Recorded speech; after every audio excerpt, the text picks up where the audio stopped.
Most people I know, they chase more weight on the bar. But if you've stopped improving, it's probably not the load, it's your intent.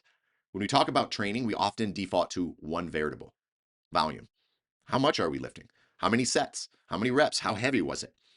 But here's something that most lifters they miss. Intensity isn't about just the weight on the bar. It's about the intent of the movement. And that's where sometimes velocity can comes in.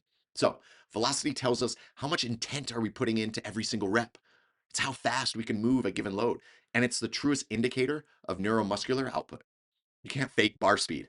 When your intent is high, the central nervous system fires faster, the coordination is sharper, the body recruits more motor units. That is performance. So, why does this matter for many of us former athletes?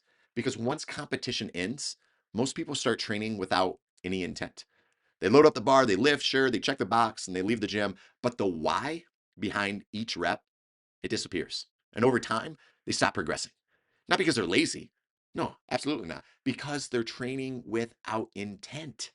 So, load intent pairing is the fix or velocity based training. It's about matching the right weight with the right focus. So, for heavy compound lifts, that might mean that moving the bar as explosively as possible, even if the bar speeds look slow, and they will, right? The effort to move it stays high. And now for accessory work, it might mean slowing things down intentionally, keeping constant tension, chasing control, precision, connection, mind muscle connection to that area.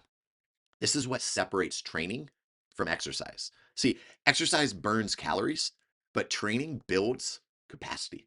And if we treat every rep as a test of intent, not just strength, we reintroduce performance standards back into our lifts. We don't just move weight, we move with purpose. And that's where longevity comes from. You can't train like you're 20 years old forever, but you can train with intent forever. And velocity gives you that feedback without ego. It's honest. It tells you when you're sharp, when you're fatigued, and when it's time to back off. And so when you start listening to that feedback and progress becomes more sustainable again, that's where real progress comes. So the next time that you're in the gym, you have to ask yourself, are you lifting the weight or are you attacking the weight? Because those two mindsets produce entirely different results.